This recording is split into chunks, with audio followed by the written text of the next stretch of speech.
Applejack groaned as morning light caressed her closed eyelids. It had been another night of deep sleep, yet once again she didn't feel well rested. She turned to her clock, only to find that she had slept much longer than she preferred.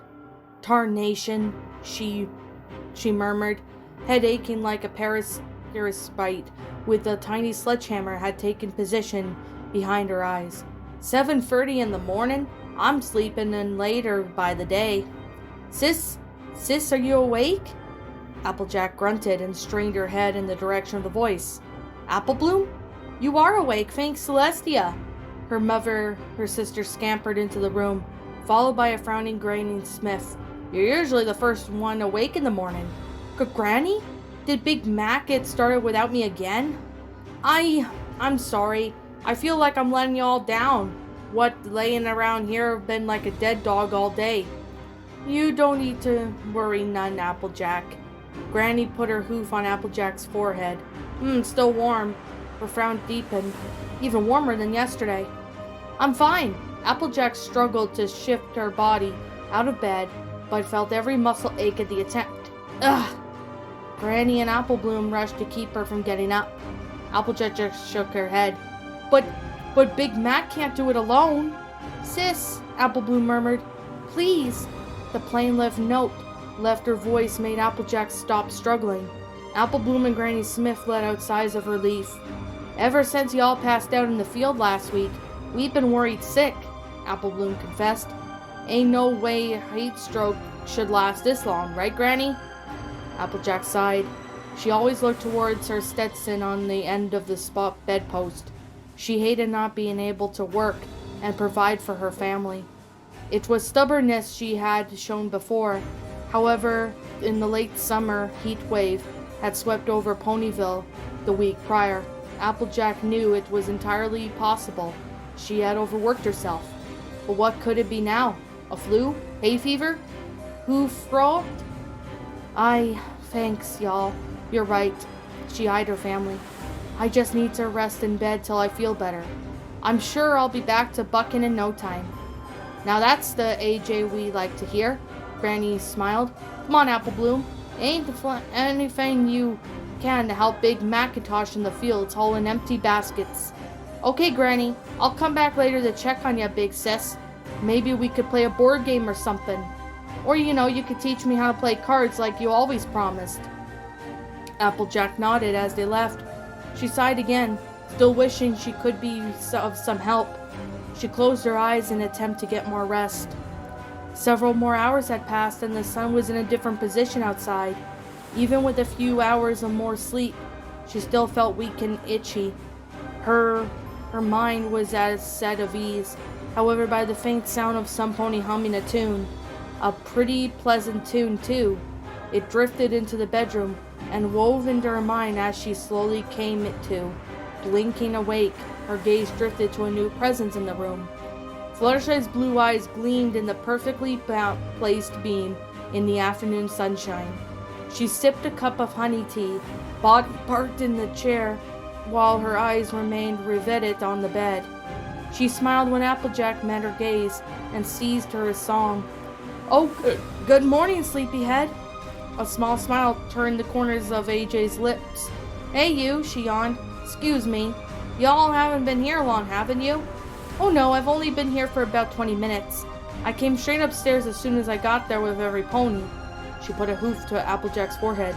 Oh my, Granny was serious. Your fever is worse than yesterday. Ah, shucks. It's nothing I can't handle, Sugar Cube. Applejack turned her head away, cheeks burning with embarrassment. What do you mean by every pony? Pushing aside the gentle hoof, she scooted her rump back to sit up on the bed. Oh, well, you were so sad yesterday, thinking that your family was falling behind on the harvest, so, I went to tell all of our friends' houses to see if they'll be willing to help today. Fluttershy pointed out the window. Applejack leaned off her bed to see better. Rainbow Dash corkscrewed out of the way with the flying kick at the trunk of the tree, causing a barrage of apples to rain from the limbs. Pinkie Pie leapt from tree to tree, shaking the apples from each one before leaping into the next. Twilight hovered in the air, pouring telekinesis into the cluster of apples that she passed. Rarity was meeting with a client this afternoon, Fluttershy murmured, apology clinging to her tone, even if she didn't say the words. She was so sad she couldn't make it, but she sends all her best. Applejack let out a deep sigh as she shifted in the bed. Y'all spoiled me. As the apology clung to Fluttershy's words, she had the tenderness cling to hers. You know you didn't have to do that. Fluttershy slid from her chair, placed a teacup on the floor, and stepped close enough to peck a small kiss on Applejack's forehead. Applejack flushed at the gesture. You're right, I didn't. Fluttershy reached for the other cup of honey tea that had been resting on the nightstand and passed it to Applejack. Drink this. It'll help. Thanks. I'm serious, though. All I did was passed out from working too hard last week. And what did you do? You went and made a pillow for me. Hoof made and everything. Fluttershy chuckled. It was nothing. I just, wanted to see you get comfortable while you rested from overworking yourself. Well, you've done a great job. It is sure mighty comfortable. Applejack pulled her gift around so she could snuggle back against it. Fluttershy smiled. Oh, wonderful. I made it from feathers from one of my animal friends. Mr. Falcon really didn't mind. It's, molting season after all. Another yawn overtook Applejack's deep reply. Golly, I think I'm going to try and rest a bit before supper's on tonight. You going to join us again, Sugar Cube? Fluttershy nodded. I'd be happy to. I'll be downstairs with Granny and Apple Bloom if you need anything. She gave Applejack one more delicate kiss on the forehead and walked out, picking up her tea as she went. Applejack watched her go before allowing her eyes to close, drifting off to a peaceful slumber. Dinner went by without an issue, though Applejack wished she could conjure the appetite for Granny Smith's cooking, which was unparalleled in the Apple family. She took the aromas of the meal and sighed lonely. She was happy that her fever had diminished enough that she could actually get out of bed, but she didn't feel well enough to make herself eat much. When she made three failed attempts of putting the fork full of apple fritter into her mouth, Fluttershy put a hoof over her shoulder and gave her a sad smile. Pushing the fork gently back down on her plate, Applejack smiled back at her merry friend's cheery face, always able to put a smile at ease. Say big, Mac. Applejack frowned at her own stutter, looking at her brother. Yup, he returned the look, swallowing a mouthful of food. His appetite was still in full swing. Thanks for picking up the slack this past week. I really wish I could be out with ya, but it ain't nothing about your worry, sis. He cut her off, giving her the same stoic, gentle expression of understanding as she recognized that from her fillyhood. It both warmed her heart and made her ashamed. Her brother was so strong in many ways, and here she was, wasting the day lounging around in bed like some lazy socialite with nothing better to do. You made it down to dinner tonight without a hassle, Big Mac went on with all playfulness of an older brother. I reckon you'll be making up for lost time tomorrow. Yeah, Applejack, Apple Bloom chimed in. At this rate, you'll be back to work in no time. Applejack inhaled shakily and sighed even more shakily. Thanks, y'all. She looked around. Beg pardon, but is it feel a mite cold and to any pony? All the four ponies looked at her, then at each other. Four faces seized into frowns. I feel fine. Granny broke the uncomfortable silence. Applejack started. A sudden rush of fatigue coursed through her like an overworked water chute, bursting into castlings, spilling dry, dirty liquid all over her insides and making her vision swim murk. I think I need to go lie down again. Oh dear. Fluttershy stood up from the seat next to her and wrapped a wing around her. There was so much in that tiny gesture for a moment. Applejack's mind had cleared, and she smiled groggily. I'll help you upstairs, sweetie. No, sit down, Big Mac. I've got this. I insist. Oh well, I guess I thank you kindly, Fluttershy. Big Mac obediently sat back down. Fluttershy kept her wing firmly around Applejack as she escorted her back to her room. The stairs were the conundrum that it took more minutes than usual to navigate. It felt like some pony had turned solid wood steps into wobbling gestures of squares of jello. Applejack stumbled a few times, but Fluttershy tightened her wing, holding her steady. Who knew there was so much strength in those fluttery, delicate veins? Who knew there was much strength in Fluttershy's? Almost there. Applejack, stay with me, okay? The two bears made it back to Applejack's room, where Fluttershy helped her back into bed. Applejack caught a glimpse of herself in the dresser mirror. Usually her vibrant orange fur looked paler than usual. As her face began to bleach in the sun, she flopped back to the pillows with a grateful sigh. Fluttershy put her hoof on her forehead. Oh my, Applejack, you're freezing, but you were too warm before. What's going on? Applejack's vision began to blur, Fluttershy's yellow and pink features smearing together like a foal's hoof painting. She muttered something unintelligible. Whenever she managed to get it out, it made Fluttershy step back quickly. Oh my, this is serious. Don't go anywhere, Applejack. I'm going to call a doctor. Judging the sound by the fading hoofbeats, she had rushed out of the room. Applejack flinched as the bubble sound began to morph into high-pitched like whine. Like the time she had stood on too close to the apple crusher as a filly and nearly been deafened. Pa had laughed so hard about her tightness that tiny cries of her what, and even suggesting she borrow Grandpa's ear trumpet. Fluttershy's last words resonated as the sound elevated to a whine, insistent ring before she passed out. Truly, I've never seen anything like this. The warlock's voice echoed that sounded like a shout in the large cave. Her heat stroke is one thing, but fevers don't usually take those drastic turns a span of 6 hours. What do you suppose we do? The hags demanded. It ran out sharply. Applejack came to, cracking her eyes open to see the grotesque forms of the foot of her bed. Her pupils shrank into pinpricks of terror, and her brain seized up with little motion and regained. Her symptoms have only gotten worse the past few days. I want to know what we need to do to help her get over what's causing this. The best what we can do for now is keep her on fluids and get plenty of rest. I wonder, the Pegasus that was with her, she didn't contract any. The warlock's two-toned voice trailed off as he caught Applejack's gaze. Oh, you're awake. Brain immediately unlocked. Applejack yelped and tried to leap out of bed. Applejack, what do you think you're doing? Hissed the hag. Get back into bed, missy. Fumbling with her hooves, Applejack dashed for the doorway. Macintosh, the hag yelled after her. She was right for the door when a large red claw caught her and pressed her against the wall. I got her, Granny. Applejack followed the voice up, his legs up his mighty body, with a monstrous face that was blazing orange mane and rows of sharp teeth. AJ, calm down right now, bellowed the behemoth. She struggled against the beast's hold and gave him a solid smack to the face with her 4 hooves. The behemoth recoiled up in a yelp of pain, releasing his hold.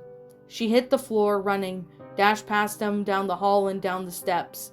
Her steps were ungainly as a newborn's, but they were enough to get her to where she needed to go. Suddenly she felt herself weighed down by her front foreleg. Sis, please stop, the imp shrilled. She took her leg a few times, and with a hard stamp, she caused the tiny creature to lose its grip and fall to the floor. Applejack continued to hurry down the stairs and towards the front door.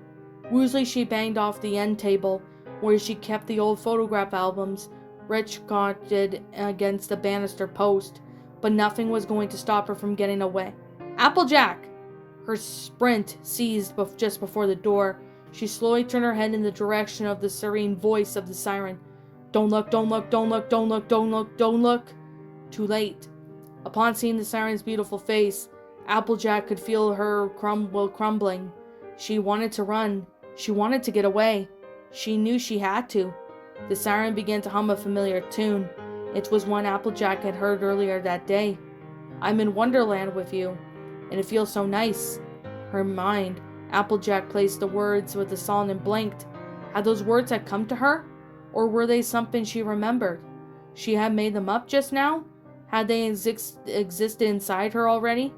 The question seemed to be ordinarily important, as the tiny voice whispered to her that she should be thinking of something else, something bigger, something indefinitely more important than her breathing heavy slowed significantly as the siren slowly stepped towards her. You made all my dreams come true. Feels like paradise. The siren came in with a hoof's reach. She wrapped her forelegs around Applejack. Applejack tried to resist. She tried to break away and keep running. She tried to fight the impulse to close her eyes and sink into the mare's warm embrace. Tired and failed, she sobbed brokenly into Fluttershy's mane. "It's okay, Applejack. I'm here for you. We're all here for you, sweetie." Fluttershy stroked her as their doctor and her family descended the stairs. Big Macintosh and Apple Bloom stepped either side of Fluttershy as Applejack took several deep, gulping breaths, trying to calm herself down. She began. "What's happened to me?" "We're all doing what we can to figure that out," replied the doctor, as he trotted towards them with a Granny Smith, white coat flapping around him. "I'm sorry, I wish I had more answers for you, Miss Apple." Applejack tried to focus on him. Had he been here before? The room was swimming again, her hitching breaths not helping her concentrate.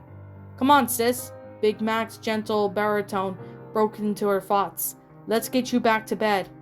With Fluttershy's help, the two escorted Applejack to her room, followed by the doctor, who was already cracking his open back bag. "And all this in hallucinations?" The doctor shook his head, and he made his way to the front door, black bag levitating before him in a swathe of green magic. "I'm even more puzzled than before." "She's been drinking lots of water since she's been in bed. You sure there's nothing else could use it?" Granny Smith's concern made her words sharper than she intended. "I wish I knew." If he was offended by her tone, the doctor wouldn't show it. He stroked his beard with a hoof for a moment. He glanced at the rapidly darkened sky showing through the skylight. "I've run what tests I can in this environment, but I'm going to recommend you bring her into the medical center for further tests in the morning. I've drawn some blood for an initial round, but if her conditions worsens, all of you are staying in the building, are you not?" "Of course, we all live here." He raised an eyebrow. "Well, Fluttershy practically lives here," Granny's finished. Keep Applejack in bed for the night. Some pony must watch her at all times. If she starts to react again, like as she did earlier, give 1.5 of these dissolved in water." He passed Granny a sealed white vacuum-packed packet through the three large round tables that could be discerned. "These are rather powerful, so they say it should be the last resort. But if she tries to run again, she could hurt herself. Worse than she crashing through a few bolt bits of furniture.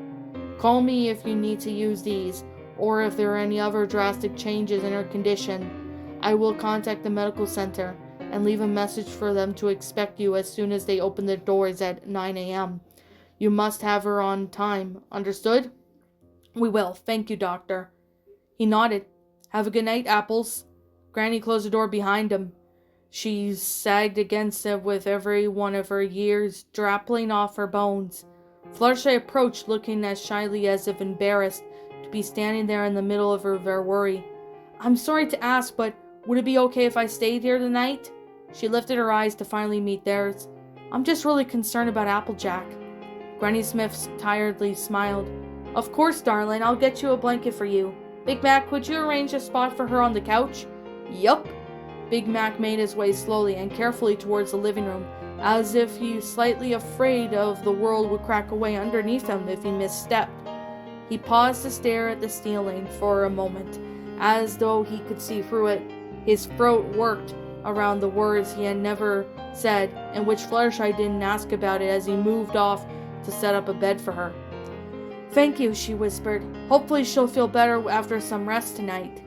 Usually in next morning, no pony at Sweet Apple Acres went to work. As usual, Big Macintosh was the first to awake. The morning overcast Pegasi weather teams having a long and finished arranging clouds for the rainstorm. He decided it would be wise to check on Applejack to see if she had many improvements. He had given his watch over to Granny Smith, who she turned hers over to Apple Bloom right before sunrise, so the little filly could see what it looks like helping, even if she watched her big sister for an hour. He approached her door and knocked several times. "AJ, you awake in there?" Silence. "AJ, I'm coming in. Say now if you want me to stay out here." No reply. He frowned. Why hadn't at least Apple Bloom responded? "Okay then." He turned the doorknob and stepped inside. Apple Bloom was asleep in the chair. She had clearly tried to stay awake. Judging by the half-eaten candy bar in her hoof, it had not been the metabolism invigorating the crunchy McCrunch bar had been long enough to fight off the slumber. Applejack lay in bed, summarily peaceful. The blankets were thrown back and her head was nestled into the pillow Fluttershy had made for her. Sometime in the night she had folded herself into the almost fetal position. Her eyes were half open. AJ? Big Mac stepped closer. How were you feeling? Her face was paler than before. Her eyes, once brilliant emerald, now washed out and strangely empty. They started fixed in nothing. Her mouth was open but no drool leaked away from it. It usually did when she slept that way. In fact, she was drawing no breath. Her chest was terribly still. Big Macintosh's own breath caught in the throat. He took several quick-fire breaths, and he stumbled backwards. He choked in his own voice. He shook his head, forcing the windpipe to unlock. He was the big brother, damn it. He had to look up for his little sister. He opened his mouth wide and yelled, "Granny!" Fluttershy and the Apple family had gathered around Applejack's bed. It was so sudden Granny choked out. "I'm so sorry, Miss Smith." The doctor was the same as before. He stroked his beard in an almost compulsive manner as he stared down at the body. "No, at Applejack. It's as I said last night, the combination of systems were unsettling and warrant for testing. I didn't think it would accumulate that fast. However," he glanced over at Fluttershy, who was sobbing profusely into a hooful of her own mane. "When you're ready, Miss Smith, I do have some questions I'll need to ask you." "No," Granny sniffed. "We must take care of this now." They left the room, talking in murmurs. "Apple Bloom," Big Mac stuttered through his tears. "I need you to be a big filly now. I need you to come and help me gather her friends, okay?" Apple Bloom choked from her sobs. She was already emotionally drained from everything that had transpired that morning. Not at least which it was her own guilt. She stammered. "I can't, Mac. It's my fault. I shouldn't have fallen asleep. If I'd been awake, I could have. "It ain't your fault, sweetheart," Big Mac insisted. He had been insisting the same thing since she woke and saw her sister, then starting to wail like a banshee. "I need you to be strong now," Max said again. "I can't face them," Apple Bloom wept. She curled into a ball, shaking and stuttering out in grief into her own folded forelegs. Fluttershy crouched down beside her. After a protracted moment, she extended a wing encased in the little filly in a hug. Shh. It's not your fault. Big Mac is right. You need to be strong now. Apple Bloom, Applejack would want you to be strong. For her and for her friends."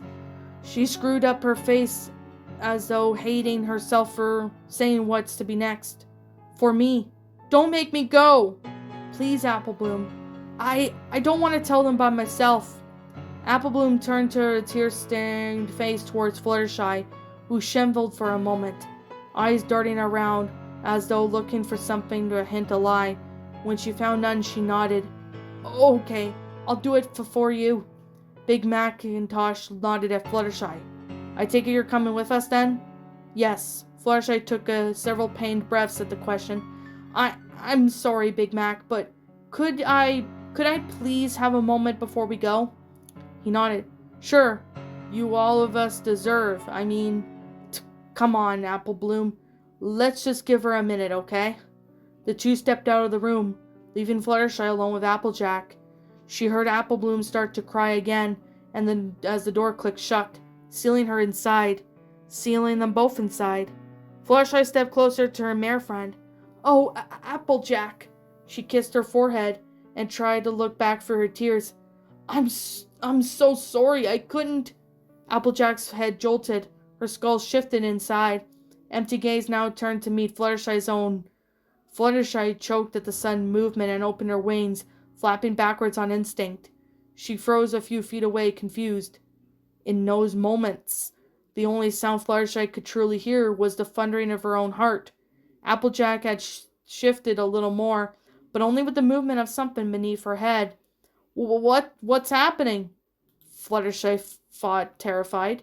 She slowly advanced towards the other room of Applejack's bed and saw the rustling beneath the pillow she made. No, inside their pillow, with the rip of the fabric, numerous spiny legs crawled from out of the pillowcase crevice. A pair of golden compound eyes emerged, with a frightening maw filled within tendril-like filaments. A terrible clicking noise rattled in its mouth. Each needle-sharp filament was slick with red, though one sported a globe of clear liquid on its tip. It looked like a hypnotic ready for intercession. Fluttershy's horrified scream of understanding echoed throughout the farmhouse.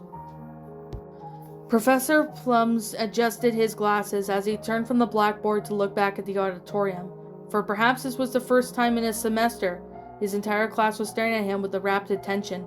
In conclusion, as the parasang, or more commonly referred to as the blood parasprite, is indigenous to Everfree Forest.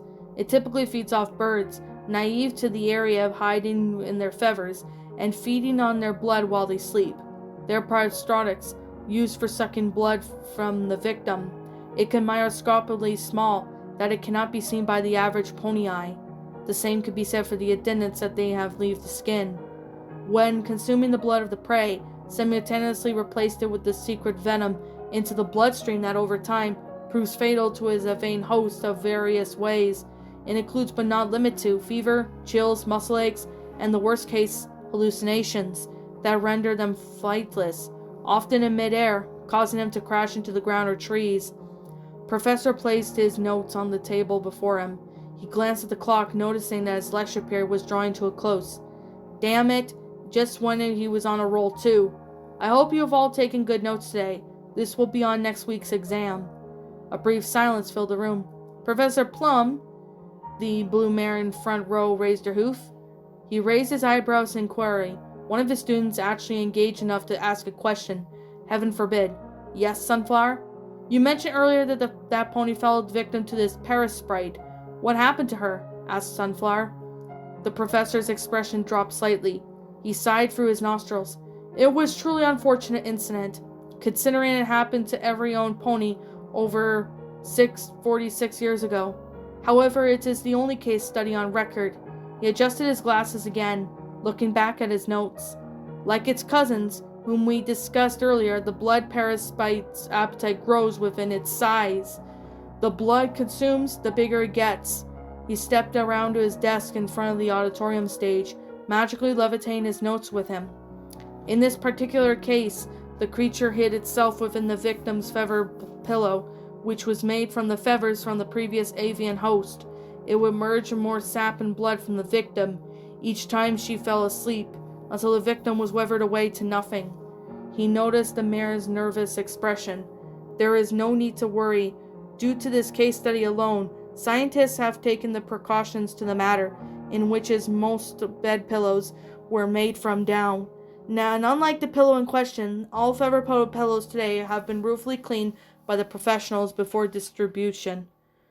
Silence. The students all looked down at the Professor Plum, not sure what to ask or what to say next. Whatever it was the awe of the story, because it was impatient for lunch, he wasn't so sure. It was depressing that such a sad story left effect on some pony dropping a tray in the cafeteria. The bell exploded in the room, causing a clutch of ponies to jump out of their seats. The clamor was followed shortly by the sound of students shuffling in their desks and packing their bags. Remember, your exams are next week, the professor called vainly, and your midterm papers are due at the following Friday. He fell half shouting over the noise. Have a good weekend, every pony, and don't forget to... The door slammed shut before the last student. Study up for the Never mind. Professor Plum glanced around more at carelessly constructed notes, with all the dates of the names of ponies involved in the parasang incident. He carefully shuffled the stacked pieces of parchment with his magic, returned to his office. What's up, my pretties? It's the Lion Queen here. I want to appreciate you all for tuning into this video, and I do appreciate you guys supporting my video by giving this video likes and stuff. If you really enjoyed this video, be sure to leave a like, comment and subscribe if you're new, ring the bell for notifications to when I upload so that way you guys will get updated for whenever I upload.